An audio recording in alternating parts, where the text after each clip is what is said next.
everyone. Namaste everyone. Today we are going to learn the last topic of our unit 1.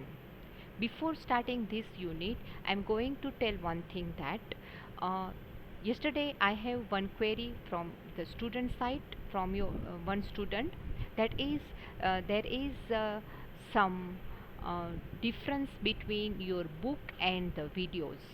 Okay, so let me clear that if there is any difference between book and our videos, so there will be version changes and syllabus oriented syllabus updated are there. That's why I have changed that process of books in our session. Okay, and all of you have the book that are the all published, and whenever it published that should be not uh, new update are there. Okay, so that's why there is the difference between book and videos. Okay, let me one again clear that જો તમને બુકમાં અને વિડીયોઝમાં કન્ટેન્ટમાં કંઈ પણ changes લાગે તો જ્યારે book publish થઈ હોય ત્યારે એ નવું અપડેશન ન આવ્યું હોય અને સિલેબસમાં એવરી યર અપડેટ આવતા હોય છે. That's why that is the my duty કે મારે તમને લોકોને નવું અપડેશન આપવાનું હોય.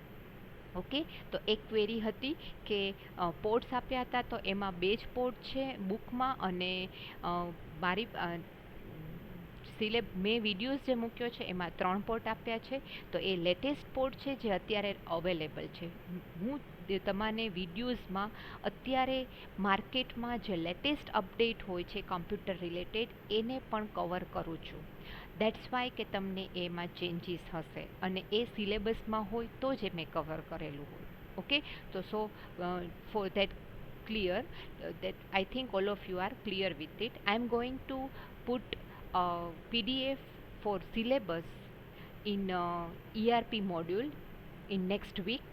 Okay, that will be notified you, and the question answer for this session also I am going to uploaded on ERP module or application module. Okay, so let's continue with our today's topic, that is UPS.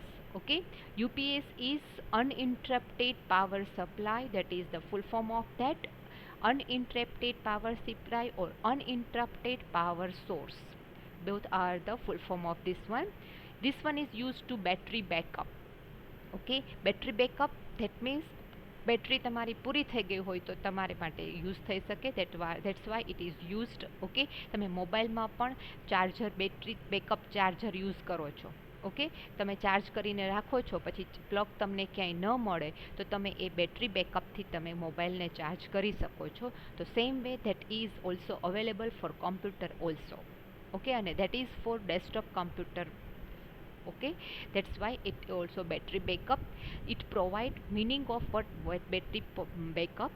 It provide a backup power when your regular power source fail or voltage drop to unaccepted level. Power supply બંધ થઈ જાય, અચાનક light જતી રહે તો તમે at least તમારું computer છે એ પ્રોપરલી શટડાઉન કરી શકો, તમારું લાસ્ટ જે વર્ક છે એ પ્રોપરલી સેવ કરી શકો અને એ તમે ડેટા લોસ ન થાય. દેટ્સ વાય બેટરી બેકઅપનો યુઝ થાય છે. Okay, UPS is an electrical apparatus that provide emergency power to a load when the input power source or main power fail. એક ઇલેક્ટ્રિકલ ડિવાઇસ છે યુપીએસ, રાઈટ. એ શું કરે છે તો કે ઇમરજન્સી પાવર સપ્લાય પ્રોવાઈડ કરે છે કે જ્યારે લાઇટ જતી રહે તો તમે એમાંથી તમારું કોમ્પ્યુટર છે એ ઓલમોસ્ટ નાના યુપીએસ હોય તો તમે 30 મિનિટ સુધી કમ્પ્યુટર્સ છે એ ઓન રાખી શકો અને તમારું પ્રોપર વર્ક છે એ સેવ કરીને કમ્પ્યુટરને પ્રોપર શટડાઉન કરી શકો છો. UPF differ from auxiliary or emergency power system or standby generator in that it will provide near instantaneous protection from input power interruptions by supplying emergency stored in batteries, subcapacitors and flywheels. હવે કઈ રીતે એને different કરી શકો, અલગ અલગ ટાઈપના UPS કઈ રીતે ફાઇન્ડ આઉટ કરી શકો, રાઈટ. તો એનું એક તો ઇમરજન્સી પાવર સપ્લાય કેટલો સ્ટોર કરી શકે છે, રાઈટ. જનરેટર કેટલું એ જનરેટ કરી શકે છે જ્યારે પાવર જતું રહે છે, એના ઉપર એક તો ડિફરન્સ થાય છે, રાઈટ. અને એ શું કરે છે, તમારા સિસ્ટમને પ્રોટેક્ટ કરે છે ખાસ તો. અને એ પ્રોટેક્શન જ્યારે પાવર ઇન્ટરપ્શનમાં આવે છે ત્યારે એ પ્રોટેક્શન કઈ રીતે આપે છે, તો કે એ ફ્લક્ચ્યુએશન કદાચ પાવરમાં આપે તો એ યુપીએસની અંદર નાની નાની બેટરીઝ હોય છે, એટલે એ પાવર એમાં સ્ટોર રાખે છે. સબ કેપેસિટર્સ હોય કે જે પણ પાવર પ્રોવાઈડ કરી શકે છે, અથવા તો ફ્લાય વ્હીલ છે. આ ત્રણેય જે છે એ ઇલેક્ટ્રિકલ યુપીએસની અંદરની ડિવાઇસ છે કે જેની અંદર પાવર એ સ્ટોર રાખી શકે છે. Okay, so this one is the basics of UPS. Now the on battery run time of most UPS battery એટલે UPS is relatively short, only a few minutes. Generally power interruption થાય, power fail થાય તો battery કેટલું વખત ચાલી શકે, that is called on battery run time. આ technical word છે જે તમને ખબર હોવી જોઈએ. On battery run time that means battery કેટલી વખત પાવર ઓફ થાય પછી પાવર સપ્લાય કરી શકે છે. But sufficient to start a standby power source or properly shut down the protected equipment. એટલા શોર્ટ પીરિયડ માટે જ યુપીએસ પાવર સપ્લાય કરે છે કે એ તમારા ડેસ્કટોપ જે કોમ્પ્યુટર છે એને તમે તમારો ડોક્યુમેન્ટ સેવ રાખો અને તમે એને પ્રોપરલી શટડાઉન કરી શકો એટલી વાર સુધી તો એ ચાલુ રહી શકે. That means few minutes, that means 30 minutes you can keep on your computer. Okay, it is a type of continuous power system. એ તમને કન્ટિન્યુઅસ પાવર સિસ્ટમ પ્રોવાઈડ કરે છે. ઓકે, એ જ્યારે power supply main power supply ચાલુ હોય ત્યારે પણ અને મેઇન સપ્લાય ઓફ હોય ત્યારે પણ. Okay, UPS is typically used to protect hardware devices when an unexpected power disruption could cause injuries, fatalities, serious business disruptions or data loss. Unaccepted power interruption. Unaccepted power interruption એટલે કેવું હોય, કાં તો એકદમ fluctuate થઈ જાય, power એકદમ વધારે આવી પડે. તમને ખ્યાલ હોય તો જીબીની પાવર સપ્લાય આપણા ઘરે આવતી હોય કે આપણે કોઈ પણ જગ્યાએ કંપનીમાં કે ક્યાંય આવતી હોય, એ પાવર સપ્લાય 230 વોલ્ટ આવતા હોય. ઓકે, અને એ 230 વોલ્ટ એસી વોલ્ટ હોય. ઓકે, એસી વોલ્ટ એટલે કન્ટિન્યુઅસ એસી વોલ્ટ 230 વોલ્ટમાં થોડા થોડા ફ્લક્ચ્યુએશન સાથે આવતું હોય, પણ એ 30ની આસપાસ જ હોય. ઓકે, પણ જ્યારે કોઈ પણ ડિવાઇસ યુઝ થતી હોય ત્યારે એ ડિવાઇસમાં જે પાવર સપ્લાય થાય છે એ પાવર સપ્લાય છે એ ડીસી કરંટ હોય. ઓકે, એસી કરંટ એટલા માટે કે એને તમે જીબીના પાવર સ્ટેશનથી તમારા ઘર સુધી પહોંચવા માટે એસી કરંટ જે છે એ એસી કરંટ છે એ ઇનફ હોય. એસી કરંટ છે જલ્દીથી પાસ થઈ શકે, એને તમે ટ્રાન્સમિટ કરી શકો છો. ડીસી કરંટ છે કન્ટિન્યુઅસ સ્ટ્રેટ લાઇન હોય ને એક સરખા વોટથી થાય, રાઈટ. તો એ ડીસી કરંટ છે એ લાંબા ડિસ્ટન્સ સુધી જઈ ના શકે, એટલે એસી કરંટ છે એ તમને આપે છે. ઓકે, અને કોઈ પણ ડિવાઇસ છે એ ડીસી કરંટમાં વર્ક થતી હોય એટલે યુપીએસ છે એસીનું ડીસીમાં કન્વર્ટ કરે અને તમને કન્ટિન્યુઅસ જેટલા વોલ્ટ જોતા હોય, સપોઝ તમે કોઈ પણ ડિવાઇસ લેવા જાઓ ત્યારે તમને એમ કે આ કેટલા વોટ પાવર કન્ઝ્યુમ કરે છે, 150 વોલ્ટનું છે, 230 વોટનું છે, 60 વોટ લે છે, રાઈટ. તો એટલા વોટ જ એ જનરેટ કરીને આપે. તો યુપીએસનું કામ જ એ છે કે કમ્પ્યુટરને જેટલા વોટ હોય છે એટલા જ વોટ એને આપે. પછી જીબીના મેઇન પાવર પ્લગ તમે જે કર્યું છે એટલે 230 વોલ્ટ આવે જ છે, પણ એ 230 વોલ્ટમાંથી એ 150 કોમ્પ્યુટરને પ્રોવાઈડ કરે છે ને બાકીના જે છે વધારે છે એ પોતાના સ્ટોરેજમાં રાખી મૂકે છે. જ્યારે ઇન્ટરપ્શન આવે, કાંઈ ફ્લક્ચ્યુએશન આવે ત્યારે એ સ્ટોરેજ પાવર છે એ તમને પ્રોવાઈડ કરે અને તમારી ડિવાઇસ છે એ પ્રોપરલી એક સરખા કરંટથી વર્કઆઉટ થાય. Okay, these are the mechanism for the an electrical theory for the UPS. Okay, now next one, characteristics of UPS. UPS છે જનરલી બે ટાઈપના હોય છે. ટુ ટાઈપની કેરેક્ટરિસ્ટિક્સ છે બેઝિકલી. બે ટાઈપના નહીં પણ બે ટાઈપની કેરેક્ટરિસ્ટિક્સ એની પાસે છે. Surge suppression and voltage regulation. Okay, surge સપ્રેશનનો મિનિંગ શું છે? તો surge suppression provide the surge protector filter with detect surge યાની overloading, and spikes voltage fluctuation. Okay, overloading છે એને વધારે લોડ થઈ જાય તો એને સપ્રેસ કરે અને વોલ્ટેજ છે એને પ્રોપર સપ્લાય કરે. ઓકે, એક સરખા વોલ્ટેજ તમને આપે. ઓકે, તો that is called surge suppression provide surge protractor. Overloading છે એને પ્રોટેક્ટ કરે, ફિલ્ટર કરે અને એને ઓવરલોડિંગ કઈ જગ્યાએ કેટલા વોલ્ટેજથી થયું છે એ ડિફાઇન કરે અને વોલ્ટેજ ફ્લક્ચ્યુએશન છે એ પણ મેન્ટેન કરે. અને બીજી વોલ્ટેજ રેગ્યુલેશન આ પણ એક એની કેરેક્ટરિસ્ટિક છે, એક સરખા વોલ્ટેજ પ્રોવાઈડ કરે છે. મેં હમણાં જ જે વાત કરી કે મારે કોમ્પ્યુટરને 150 વોટ જોઈએ છે તો એ કન્ટિન્યુઅસ 150 વોટ પ્રોવાઈડ કરશે. પછી ભલે એને કરંટ આવતો હોય 230 વોટનો તો એ 140 યુનિફોર્મિટી છે એ પ્રોવાઈડ કરે છે. ઓકે, ડ્યુરિંગ બ્રોટ આઉટ એટલે જ્યારે વર્કઆઉટ થતું હોય ત્યારે. UPS keeps a computer running when there is no electrical power for few time. થોડીક વાર માટે ઇલેક્ટ્રિક પાવર જતો રહે તો પણ યુપીએસ છે એ તમને પાવર પ્રોવાઈડ કરે એટલે કોમ્પ્યુટર બંધ ન થાય. ઓકે, અને એ જ વસ્તુ ફ્લક્ચ્યુએશન થાય 5 મિનિટ માટે જ ખાલી પાવર ગયો હોય તો એ યુપીએસ થ્રુ તમે તમારું કામ ચાલુ રાખી શકો અને તમારું કોમ્પ્યુટર બંધ ન થઈ જાય. અને જેવું પાવર સપ્લાય આવી જાય એટલે યુપીએસ અગેન પાછું મેઇન પાવર સપ્લાયની જેમ કામ કરી શકે છે. There are different types of UPS, specific level of power protections. Different UPS provide the different power protections. UPS will belong to one of these three types. ત્રણ ટાઈપની હોય છે: stand by UPS, line interactive UPS and double conversion UPS. Okay, તો first of all stand by UPS. Standby UPS is also called offline UPS. It is the most common type of UPS. Generally ક્યાંય પણ તમે UPS ક્યાંય લેબમાં કે ઘરે કે આપણે જુઓ તો એ standby UPS જ હોય. Okay, it draws current from AC outlets and switches the battery within a few milliseconds. Then, after detecting a power failure, okay, એ શું કરે છે, જેવું પાવર ઓફ થાય, પાવર ફેલિયર થાય એટલે શું કરે છે કે એસી આઉટલેટ જે છે એને સ્ટોપ કરી દે છે અને એની બેટરીમાં જે છે એમાં એ સ્વિચ ઓન થઈ જાય છે અને બેટરીમાં જે એને સ્ટોર રાખેલો છે કરંટ, એ કરંટ તમારી ડિવાઇસને પ્રોવાઈડ કરે છે. A standby UPS resorts to battery backup power when incoming utility power drops below or surge above safe voltage level.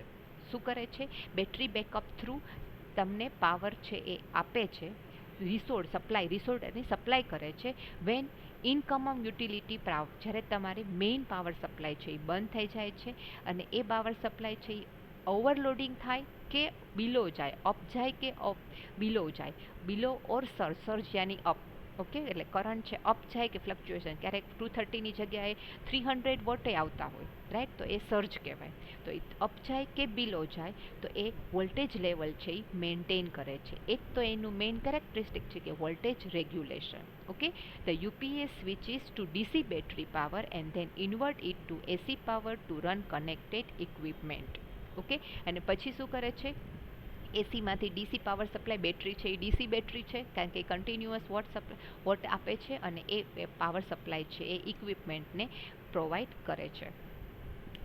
This type of UPS are designed for basic electronics equipment, computers and security system. Electronics basic equipment, એ કયા equipment હોય basic equipment, તો કે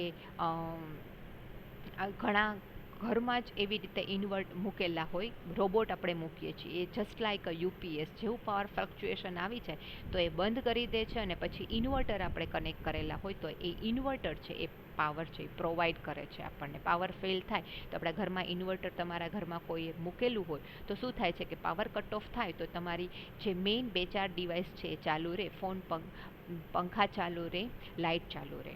okay, તો that is just like a UPS.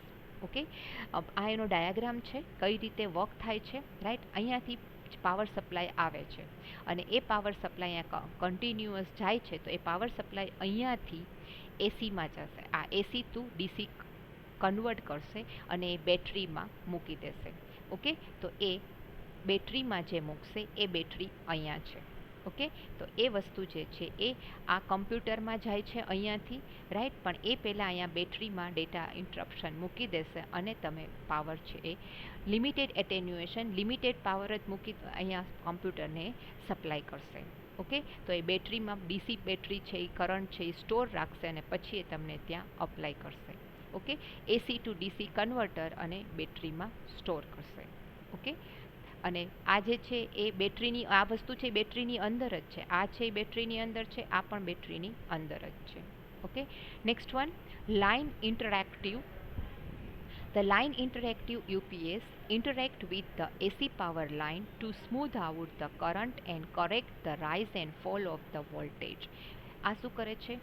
Line interactive છે, જે જગ્યાએ બહુ બધા ફ્લક્ચ્યુએશન પાવર આવતા હોય કંપનીમાં જ એમાં, ત્યાં આ લાઇન ઇન્ટરેક્ટિવનો યુઝ થાય છે કે જે એસી પાવર લાઇન છે જે તમારે જીબીમાંથી આવે છે એને સ્મૂધ કરી દે છે અને રાઇઝ અને ફોલ છે એ મેન્ટેન કરે છે. Okay, this type of UPS has an auto transformer that regulate low voltage એટલે brought out, and over voltage that is swells without having to switch to battery. તમારે બેટરીમાં આગળ સ્ટેન્ડ બાયમાં શું હતું?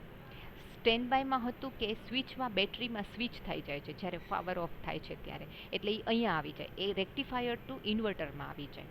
ઓકે, બટ લાઇનમાં જે છે એની અંદર લાઇન ઇટરેટિવમાં આ વસ્તુ નથી થતું, એને સ્વિચ થવાની જરૂર જ નથી, પોતે બેઝિકલી પહેલેથી જ એવી જ રીતે કામ કરે છે કે ફ્લક્ચ્યુએશન આવે તો એને મેન્ટેન પહેલાં કરી દે ને પછી જ એ બેટરીમાં સ્ટોર કરે. Okay, line iterative UPS models are typically used for consumer electronics, PCs, gaming system, home theater electronics, network equipment and end to mid-range server. Okay, આ બધા ટાઈપમાં લાઇન ઇન્ટરેક્ટિવ યુઝ થાય છે યુપીએસ, અને આ યુપીએસ હવે બધીની જે સિસ્ટમમાં છે એ સિસ્ટમમાં ઇનબિલ્ટ જ હોય છે, એટલે તમને બહાર ક્યાંય જોવા મળશે નહીં.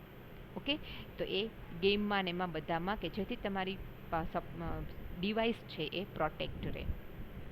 They provide power during such event as blackout, voltage sag, voltage surge or over voltage. Voltage surge, overloading થયું હોય, બ્લેકઆઉટ ડાઉન થઈ ગયું હોય તો ત્યાં બધે જ એ લાઇન ઇન્ટરેક્ટિવ છે એ યુપીએસ છે તમને proper power, current power, smooth power છે સપ્લાય કરશે. These are the diagram for the iterative line iterative UPS. અહીંથી પાવર સપ્લાય આવે છે, રાઈટ, તો એ કમ્પ્યુટરમાં જ્યાં આવે છે એ પહેલાં એ બેટરીમાં બંને બાજુ કન્ટિન્યુઅસ છે. ઓકે, રેક્ટિફાયર અને ઇન્વર્ટર બે વસ્તુ છે એ એની સાથે કનેક્ટેડ છે અને એને સ્વિચ થવાની જરૂર ન પડે. રેક્ટિફાયર શું કરશે? એસીને ડીસીમાં કરશે અને ઇન્વર્ટર છે એ ડીસીને એસીમાં પાછું કન્વર્ટ કરીને બેટરીમાં વોલ્ટેજ વધારાનો સેવ કરશે. Additional voltage is use to balance the output, એ અહીંયા કરશે. એડિશનલ વોલ્ટેજ જે વધારે ઓવર થઈ ગયા હોય તો એ ડાઉન કરી અને કંટ્રોલ કરશે, ને ડાઉન હશે તો એને એડ કરીને કંટ્રોલ કરશે. રાઈટ, તો ધીસ આર ધ કમ્પ્યુટર્સ. આ ડાયાગ્રામને તમારે યાદ રાખવાની જરૂર નથી. This one is for the your knowledge purpose. Okay, આ ડાયાગ્રામ તમને ક્યાંય પૂછાશે નહીં, એટલે ડોન્ટ વરી જો તમને ના સમજાય તો. Okay, then next one, double conversion. Double conversion UPS provide the consistent, clear and near perfect power regardless of the condition of incoming power. Perfect power supply provide કરે છે. This UPS converts incoming AC power to DC and then back to DC. એસીને પહેલાં ડીસીમાં અને પાછું એને એસીમાં convert કરશે. UPS system with this technology operates on isolated UPS power 100% of the time and have a zero transfer time before then never need to switch to DC power. DC પાવરમાં એને સ્વિચ કરવાની જરૂર જ નથી, કારણ કે સ્ટાર્ટિંગમાં જ એસીમાંથી ડીસી ને ડીસીમાંથી એસી કન્વર્ટ કરી જ દે છે, એટલે 100% ડીસી પાવરનો યુઝ કરશે અને એ ડીસી પાવરને એસીમાં કન્વર્ટ કરશે કે જે તમારે કમ્પ્યુટરમાં જરૂરી હોય છે. ઓકે, અને એના માટે એની પાસે ટ્રાન્સફોર્મર હોય છે, જે ટ્રાન્સફોર્મર છે એસી ટુ ડીસીનું કન્વર્ઝેશન કરતું હોય છે. Double conversion UPS systems are designed to protect mission critical IT equipment. આ બધે યુઝ નથી થતા. ક્રિટિકલ સિચ્યુએશન જ્યાં હોય અને જ્યાં આવી રીતે એસી સિસ્ટમ ઉપર જે વર્ક કરતા હોય એ માટે જ ડબલ કન્વર્ઝન યુઝ થાય છે. Data centre installation, high and search, large telecom installation, storage applications and advance network equipment from damage. આ જે બધા નેટવર્ક જે મેઇન કન્સલ્ટ હોય, મેઇન મોટી કંપનીના ઇક્વિપમેન્ટ હોય ત્યાં બધે આ યુઝ થાય. કે જ્યાંથી બહુ બધાને પાવર સપ્લાય પ્રોવાઈડ કરતા હોય તો ત્યાં આનો યુઝ થતો હોય. ઓકે, અધરવાઇઝ ડબલ કન્વર્ઝેશનનો નીડ જરૂર નથી, કારણ કે એ પહેલાં ડીસીને ને એસીમાં પાછું એસીમાં એટલે એક જગ્યાએથી બીજી જગ્યાએ ટ્રાન્સફર કરવાનું હોય ત્યારે ડાયરેક્ટ એ ઇક્વિપમેન્ટમાં ના જતું હોય ત્યારે ડબલ કન્વર્ઝનનો યુઝ થાય. કારણ કે શું કરે છે, એસીમાંથી ડીસી ને ડીસીમાંથી એસી, આપણી સિસ્ટમ તો બધી ડીસી ઉપર જ વર્ક કરતી હોય છે, એટલે ડાયરેક્ટ ઇક્વિપમેન્ટમાં નહીં, અગેન એ એસીમાં. એટલે સપોઝ કે કોઈ એક કંપની છે, એના બધા જ ઇક્વિપમેન્ટ છે 200 વોટથી વર્ક કરે છે, તો બેઝિકલી એને જ્યારે પાવર સપ્લાય આવે છે તો કંપનીને બિઝનેસને પાવર સપ્લાય છે એ પીજીવીસીએલ છે એ વધારે વોલ્ટેજ પ્રોવાઈડ કરતું હોય, તો એ વોલ્ટેજને એને જોતા હોય એટલા વોલ્ટેજમાં એ કન્વર્ટ કરે, પછી એ કન્વર્ઝેશન કરી અને એ મેઇન પાવર હાઉસમાં આવે, ને એ મેઇન પાવર હાઉસમાંથી અલગ અલગ ઇક્વિપમેન્ટમાં જાય. એટલે એને ત્યારે એસી ટુ ડીસી ને ડીસી ટુ એસીમાં કન્વર્ટ કરવું પડે, કે જ્યારે એને 200 વોટમાં ડાઉન થઈ ગયા તો એને એસીમાં કન્વર્ટ કરે ને પછી એને આગળ મોકલે. ઓકે, તો this are the diagram for the double conversion. Okay, આ ડબલ કન્વર્ઝેશન અહીંયા જશે એસીમાંથી ડીસીમાં, ડીસી અહીંયા જશે અને ડીસીમાંથી પાછું એસીમાં કન્વર્ટ થાય અને પછી એ લોડ પાછું કમ્પ્યુટર લોડમાં જશે. ઓકે, આઉટપુટ ઓલવેઝ રીજનરેટ થશે, રાઈટ. અને અહીંયાથી આ જો automatic bypass in case of overload, જો ઓવરલોડ હોય તો એ ઓટોમેટિક બાયપાસ થશે. અને જ્યારે પાવર ફેલ થશે ત્યારે શું થશે, તો દરેકે દરેક ટાઈપના યુપીએસમાં પાવર ફેલ થશે ત્યારે આ બેટરી એની પાસે છે ત્યાંથી સીધો ઇન્વર્ટરમાં જશે અને એ તમને ત્યાં પહોંચાડશે. ઓકે, તો આ એનું પાવર સપ્લાય સાથેનું છે. ઓકે, અને આ એના ડાયાગ્રામ છે. ડાયાગ્રામ ન ફાવે ન સમજાય તો ડોન્ટ વરી, એના માટે કોઈ ટેન્શન લેતા નહીં, right. This are the knowledge purpose only. એક્ઝામમાં તમને ખાલી યુપીએસ શું છે અને કઈ ટાઈપના યુપીએસ છે એટલું જ પૂછાય છે, તો don't worry, go through it. And diagram તો જસ્ટ તમારા અન્ડરસ્ટેન્ડિંગ માટે જ મેં મૂકેલા છે. ઓકે, અને તમારે અગેન આઈ રિપીટ કે જો તમને ક્યારેય કોઈ પણ ટોપિકમાં બુક કરતાં ડિફરન્સ દેખાય તો એ ટોપિકમાં એડવાન્સ કંઈક આવી ગયું હોય તો જ મેં અલગ મૂકેલું હોય, અધરવાઇઝ એ બુક કરતાં અલગ ના હોય. Okay, so please refer it carefully. Okay, અને મેં બધું વેરીફાઈ કરીને જસ્ટિફાઈ કરી અને ક્લિયર છે શું છે એ જોઈને પછી જ વિડીયોમાં મૂકેલું હોય, એટલે એના માટે કોઈ ચિંતા કરતા નહીં. Okay, so thank you very much. And in the next week I will upload questionnaire for the unit 1. Okay, and we have completed unit 1 here. In next week I am going to start the next unit. Okay, so thank you very much and bye bye.